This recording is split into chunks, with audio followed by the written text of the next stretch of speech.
The morning John was to report for duty. It was snowing heavily. My mother hoped he wouldn't have to go that day. John laughed and said snow wouldn't stop the army. I have a vivid memory of him plowing down the snow-covered street to get to the nearest bus stop. About 2 years later, on a night with a howling blizzard, we were eating dinner when the doorbell rang. My mother knew what it was instantly and cried out, "Who will be ringing the doorbell on a night like this?" We all rushed down the stairs to the door. It was our regular postman, a sour-faced, unpleasant man, but I felt pity for him that night. The look on his face was terrible. I can't remember him saying anything, but he probably muttered, "I'm sorry," as he handed over the telegram, announcing that the Department of the Army regretted to inform us that Lieutenant John F. Davis had been killed in action. He was just 22 years old. I still associate snowstorms with his death, which had a shattering effect on the family. Mom had a severe breakdown, repeatedly threatened suicide, and had to be institutionalized and given shock treatments. She eventually recovered, although somewhat weakened, and later contracted a milder form of Parkinson's, but died just a few weeks short of her 80th birthday. John was serving with the 13th Air Force stationed on the island of Morotai, what was then the Dutch East Indies and is now Indonesia. It was a very bad place for an airfield, with heavy crosswinds and subject to frequent Japanese air raids. It was a more suitable site on a nearby island, but it was heavily fortified by the Japanese, and capturing it would have involved many casualties, which after the heavy losses of the Iwo Jima and Okinawa campaigns, the Army was trying to avoid. Fatal accidents were so frequent on Morotai that it was known as the graveyard of the 13th Air Force. John's plane crashed while returning from a night mission, and everybody on board was killed.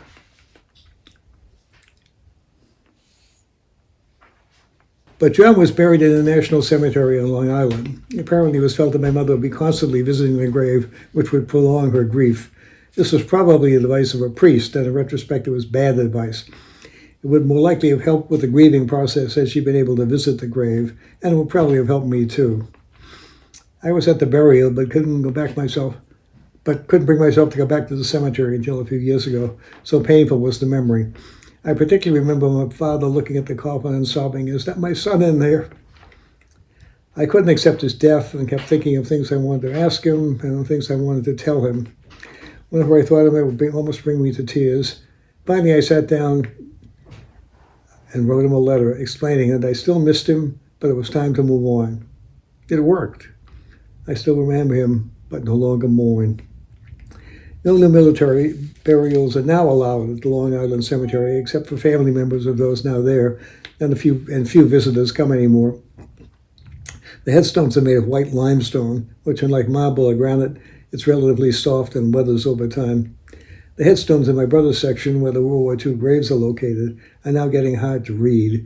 In 100 years or less, perhaps, I expect that they will be completely blank. A cemetery no one visits with headstones you can't read anymore. An eerie prospect. John had a girlfriend, a very nice girl named Carolyn Nally. I think he would almost certainly have married her had he lived. He would also probably use the GI Bill with his education benefits and got an advanced degree and probably go on to teach somewhere. After John's death, Caroline went to nursing school at Mass General Hospital and then into the Army Nursing Corps. In her nursing school yearbook, she wrote, "Johnny can have different meanings, but only one for now." Obviously, now was a nickname for her, and she called him Johnny. A few years ago, one of her daughters contacted me asking if we had any photos of her mother. We did. She had stayed in touch with us, and she and my sister Virginia were close, so I sent them to her. She said her mother's marriage was not a happy one, and she apparently talked fondly of John, whom she wished she could have married. Wars have many different kinds of casualties. Virginia, 7 years older than me, did her bit for the war effort by working in some capacity in the radiation laboratory at MIT.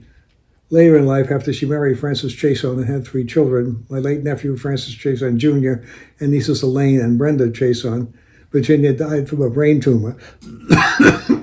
Whether this was related to her work at MIT, we will never know.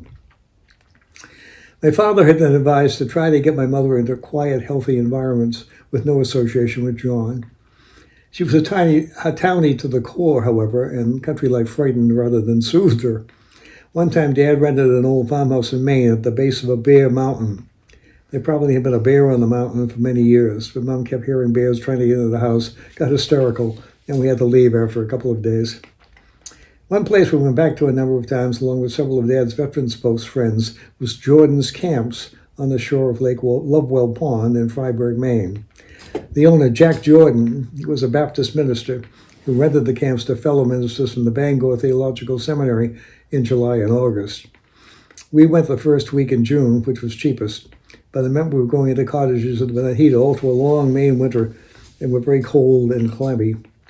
The camp consisted of half a dozen small cottages that were pretty basic. No electricity, just kerosene lamps, and no plumbing, just outhouses. The refrigerator was an ice box, and we had to haul blocks of ice from an ice house by the pond. This was a messy business since the ice had been covered with sawdust as insulation. Water came from a well. However, the cottages didn't come with a bucket, so we had to go into town and buy one. Again, because of the war, metal of any kind was scarce, and there were drives to collect scrap metal. We finally found a second-hand place that sold us a bucket. But when we got back to the cottage, we noticed that it had a hole in the bottom. When Mom went back and pointed this out to the old local who sold it to us, he said, "Didn't charge you extra for that." She didn't appreciate dry Yankee humor. We eventually got a bucket without a hole.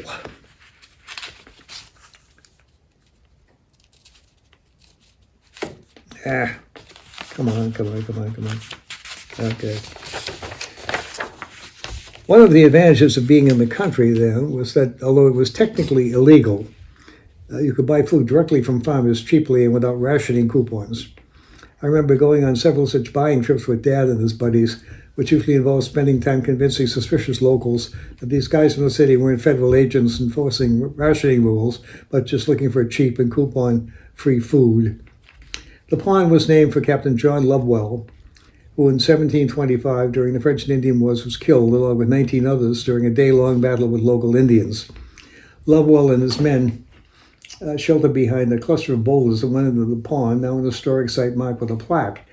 The French and Indian War, 1754-1765, is pretty much forgotten by most Americans, but still remembered in Maine, where proximity to Quebec made it particularly vulnerable to terrifying French-led Indian raids. The view across the pond from the camp's small beach was of a grove of trees, a line of low bushes, and a humpback boulder. The reflection in the water made an almost perfect arrow, pointing towards the battle site, which as a kid struck me as eerily appropriate. Several years ago, Chris and I drove into what is still called Jordan's Camps. It looked pretty much as I remembered, although presumably now has electricity and plumbing. Jack Jordan is long gone, but the arrow reflection is still the same. It was said of Jack that he was more Maine than minister. There was a large commercial blueberry plantation in the area that the locals used to sneak into to get berries. Jack was doing this one time when he heard footsteps behind him and thought it was a guard and they might be arrested, which of course would have been embarrassing for a minister to be arrested, and he took off. It turned out to be a bear who ran in the opposite direction. We were Irish Americans. All four of my grandparents were native Irish Gaelic speakers and, of course, Roman Catholic. About 3/4 of the residents of Boston at one time had similar backgrounds. Neighborhoods were commonly identified by the parish name, even in real estate listings.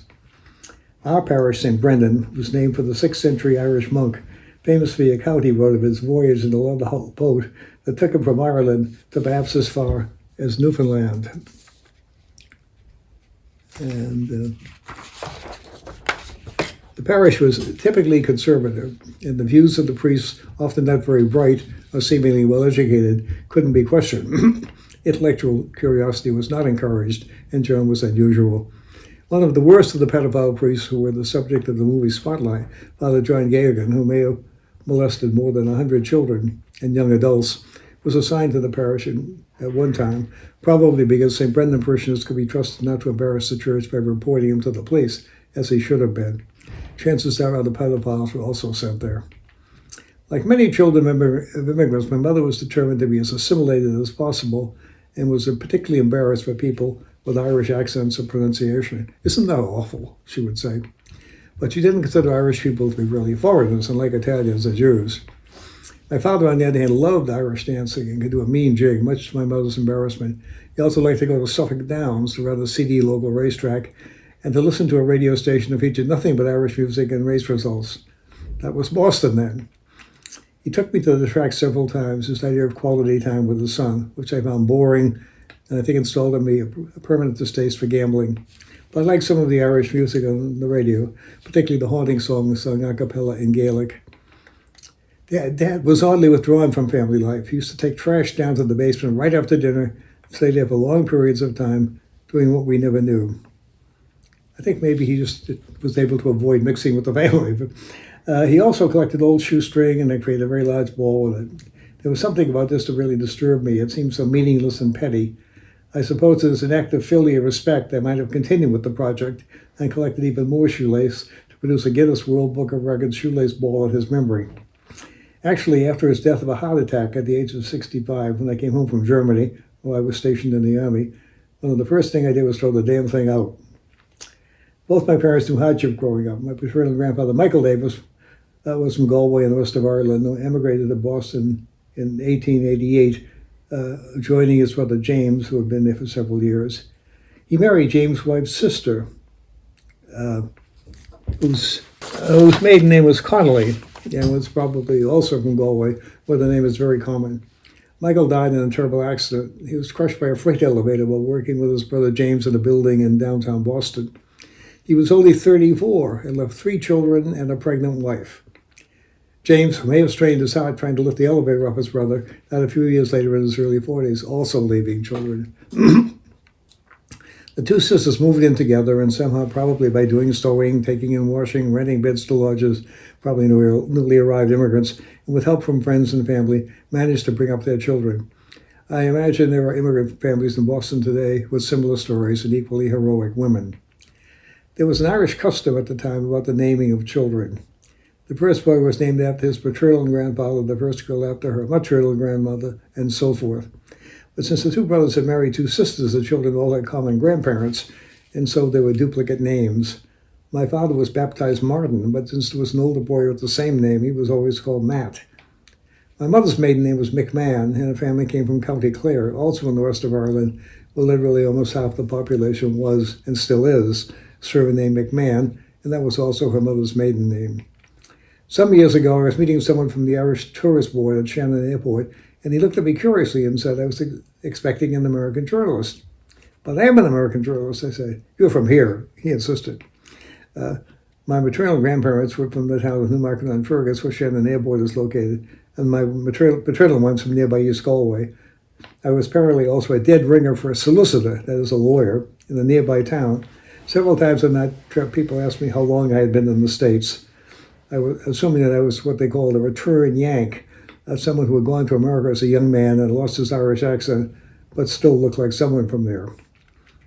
My McMahon grandmother was lining a kitchen drawer with old newspapers one day and noticed below the fold of one paper the bottom half of a photo of a boxer with extremely large feet, just like her brother Martin.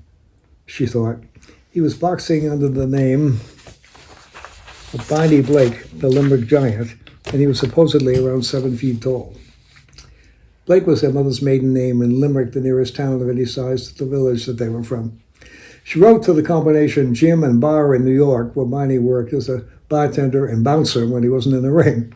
Sure enough, he was her long-lost brother, who eventually, as Boxing Days over, came to Boston as one of several Martin McMahons buried in Holyhood. Another interesting McMahon, also in Holyhood, was my mother's Uncle Patrick. He was married and had a successful restaurant in New York at one time, but lost it and his marriage broke up because of his heavy drinking. He eventually became a ship's cook, traveling extensively in the Pacific. Between ships one time, he was in San Francisco when the famous earthquake in 1906 virtually destroyed the city and an estimated 5,000 people died. Martial law was declared, and all able-bodied men were rounded up and put to work extinguishing fires and digging bodies out of the rubble. Uncle Pat was one of them. So was the great actor John Barrymore, another heavy drinker. When he heard what had happened, Barrymore's father supposedly said, "It took an act of God to get him out of bed before noon in the United States Army to put him to work." As a precaution against looting and disorder, all the bars were closed and stocks of liquor destroyed. It was months before the restrictions were lifted. For an alcoholic like Uncle Pat, this was obviously a terrible ordeal, but when the bars finally reopened and he ordered a shot of whiskey, the family story goes, he couldn't bring himself to drink it. He thought he just had a glimpse of hell, and that was probably where he was going. Because of the harm his drinking had done to his family, that was probably where he was going. He never touched alcohol again, but drank black coffee constantly. Uncle Pat is buried in Holyhood Cemetery lot, with his sister Delia Deli McMahon Kirby. She was my favorite aunt, a wonderfully kind and loving woman, particularly to kids, and the walls of her house were covered with the pictures of children.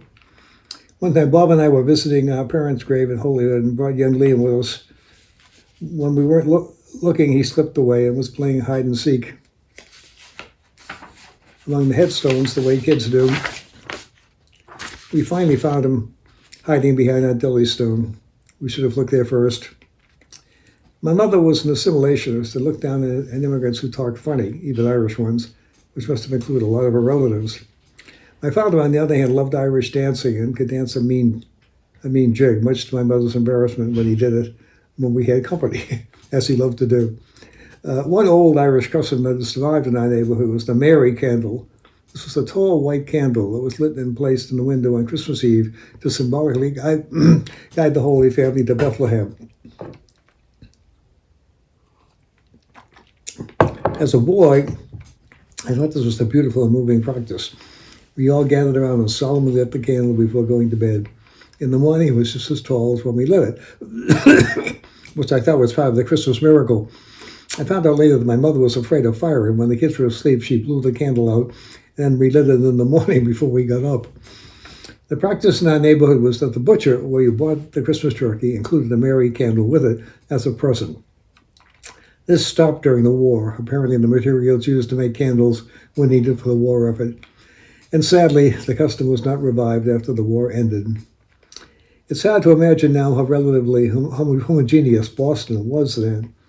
There was a very small black community in the South End, Roxbury, but no Latinos. There was a tight-knit Italian community in the North End, which included a powerful mafia family, the Patriarchas. It also had some good restaurants, including several pizza places, which were nowhere near as ubiquitous then as now. It was authentic Neapolitan-style pizza, which the dough is tossed and stretched very thin before cooking. The North End, I discovered food with taste and became fond of eggplant, anchovies, and olive oil, all of which my mother regarded with great suspicion. But I managed to get to cook zucchini, which, despite its funny name, when boiled too much, was acceptable. The North Enders were very hostile to single non-Italian men, alone or in groups, whom they assumed were after their women. I was surprised the first time I went there with a date, how friendly everybody was. The North End side, Boston was then really bean town, and baked beans were a staple. I still have a bean pot and have made them the old-fashioned way occasionally. The boys love them. One of the sensory memories of my childhood is coming home on Saturdays, a traditional baked beans day, as it started to get dark and smelling baking beans coming from virtually every house on our street. However, home-baked beans are a dish from another era. The recipe isn't complicated, but to get them just right, they have to be watched constantly to ensure the right water level. Too much water and they get soggy, not enough and they're too hard, and they need to cook slowly for about 8 hours. In the old days, when houses were heated by big coal or wood-fired stoves, there was always a woman working in the kitchen. This was not a problem. It is now, of course. However, I made them sometimes on special occasions, and our boys loved them. Sunday dinner then was always a roast, usually lamb, which was then cheaper than beef or pork. For Catholics then, Friday was invariably meatless, as a penance meant to remind the faithful that Christ suffered and died on Friday. However, in appreciation of their rejection of the Protestant Reformation, Spanish-speaking countries were exempted. This led to problems some places when Mexican, Puerto Ricans, and other Hispanics clashed with Irish-American priests who wouldn't get them to give up meat on Friday.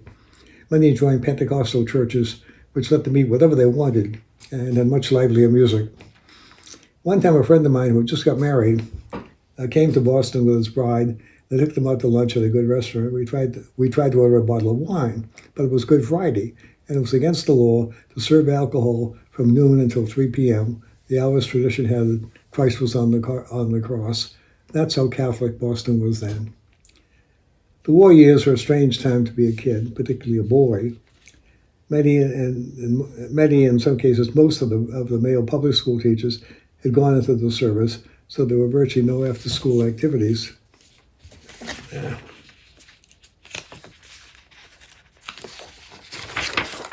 Any spare time was supposed to be used for war-related activities, such as collecting scrap metal or selling war bonds.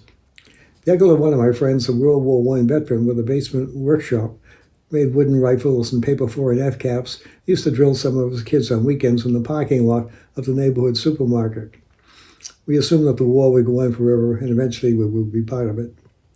Just before the war, I saw the German dirigible Hindenburg, which flew over nearby Franklin Park, on its way to Lakehurst, New Jersey, where it was to discharge passengers.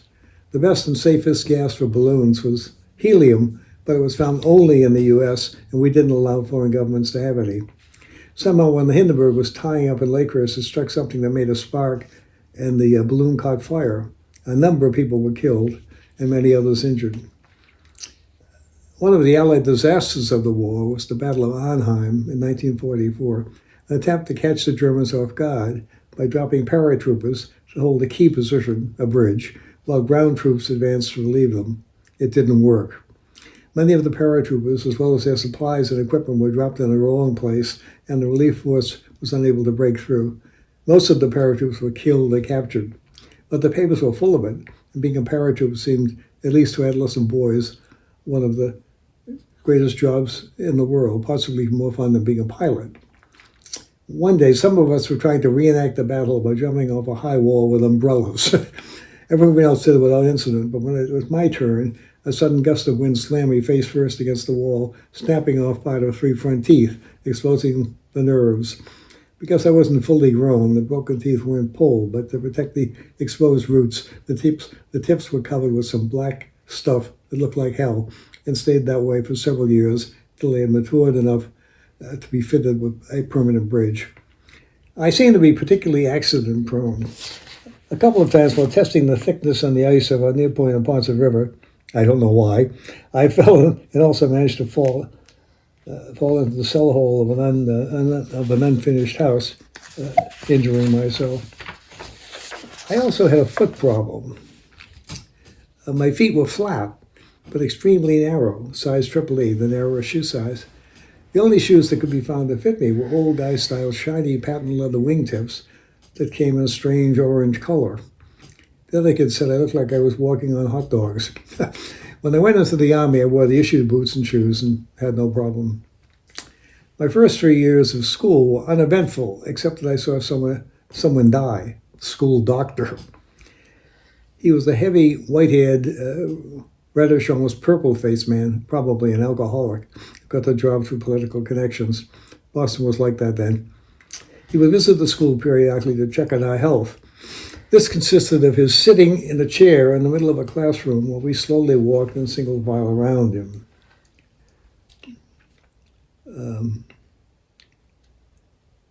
On one visit, we were dutifully walking in a circle when his head dropped, and he apparently died. We kids, of course, didn't know that and kept on walking. Eventually, a teacher passed the classroom door and noticed us circling in the unresponsive dock, and we were shooed out of the classroom and an ambulance called. However, at one doctor school visit, my brother Bob's deafness in one ear was detected. This was apparently caused by a bad case of mumps he had. I don't think I ever had mumps, but I did have chicken pox. One symptom of this is that you're covered with itchy scabs and a warning not to scratch them or you will get pockmarked. I woke one time when I had the pox to find Bob scratching me so he could see the holes. I'd been quite sickly as a kid and missed so many classes because of illness. I was kept back a year in elementary school. Someone, probably a doctor, recommended that I go to a summer camp where the fresh air and exercise would build me up. My parents knew nothing about summer camps, and of course wouldn't go near the YMCA, a Protestant front. Someone told my father about a relatively inexpensive camp in Sharon, a small town south of Boston, run by an order of French-Canadian monks. It was actually a so-called minor seminary, that is, it offered high school-level education in preparation for college-level regular seminary. It was not a real summer camp, but had access to a pond, a softball field, and some recreational facilities. The so-called counselors were actually students at the school who, for some reason, didn't go home for the summer. They bullied the campers and at meals ate most of the food. On the first full day of camp, we would walk barefoot to the pond on a dirt road, and I cut my foot on a piece of broken glass. It became infected, and I was sent to see the doctor. Quotes. Actually, a monk who had taken a first aid course and became seriously infected, and I should have been taken to a real doctor. But the monk just kept lancing my foot and squeezing the pus out. Eventually, I was barely able to walk and wasn't able to take part in activities such as there were. I had written to my parents and told them what had happened to me. We had to give our letters unopened to the camp office for mailing. This was standard practice in seminaries. The ones describing my worsening and deteriorating physical condition were never mailed. On the last day of camp, parents were told to pick their campers up between noon and 3 p.m. Most parents came between noon and 1 p.m., but my father, who I suspect wanted to get his money's worth, showed up at 3 p.m. I was the only kid left, and been sitting on the wall waiting for him for about 2 hours. My mother took one look at me and shrieked, "You're sick!" She was right. The real doctor they took me to was outraged at my treatment, particularly the lancing, which he said only a doctor was supposed to do. It took me a while to recover, and in the end I was worse off physically than I was before. My 3 sons, Liam, Tim, and Christopher Tuffer, went to a real summer camp, enjoyed it, and came back looking healthier than before they went. My best friend from primary school days was Bill Lindahl. He was very bright, powerful physically, and a gifted musician who played both piano and organ. He was a Swedish American, and his father, a Boston policeman, was originally from Worcester, which had a large Swedish community. I think he was probably one of the replacements for the mostly Irish Boston policemen who went on strike in 1919 to protest low pay and terrible working conditions. This horrified conservatives, and the National Guard was called out, and the senior class at Harvard was given armbands and clubs and deputized as special constables.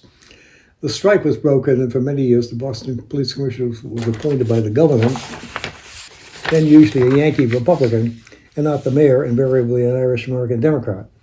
Mr. Lindahl wasn't a bad man, but stern and humorless. He was on his 3rd wife. The other 2 had died in childbirth or of natural causes. One time I said something got me so excited that my heart leaped into my throat. He carefully explained that given the size of the heart and the dimensions of the throat, this was physically impossible, and I uttered an untruth. No figures of speech in his vocabulary. Bill and I had a few falling outs, but always seemed to get back together again, although we were different in many ways.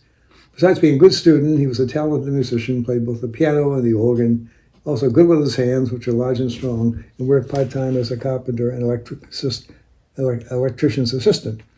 He went to Boston Latin School, a prestigious 6-year public exam school, and got a prize scholarship to Harvard. This was a Navy officer training scholarship that, besides paying full board and tuition, included a monthly allowance. But you had to do some time in the Navy after graduation, some time in the Navy Reserve after graduation, and got Navy training in the summers before graduation. The first couple of years, the Harvard cadets went on cruises to the Caribbean and the Mediterranean, which were probably great fun. But then they had to do Marine Corps training, which is famously tough, designed to see how you could handle the extreme stress and confusion of actual combat. I never got the details, but I had the impression that Bill blew up and attacked a drill instructor, which I think was not uncommon. He lost the naval scholarship, but got another one based on his academic performance, and graduated, I believe, summa cum laude. He never had to do military service, probably because of what happened in the Marines. Let's see. Hang on. He had majored in Northern European languages at Harvard and got a grant to study in Vienna, but had a breakdown there. He was having an affair with a woman and apparently covered in bed with another woman, and had tried to strangle her. He didn't go into details other than to say he was always attracted to masculine sort of women. Naively, I didn't get the possible significance of that. I believe the U.S. Embassy intervened to get him deported rather than criminally charged. I lost track of him for several years. Out of the blue, got a call from his father saying he was back and wanted to see me. He was in the state psychiatric hospital in Mattapan.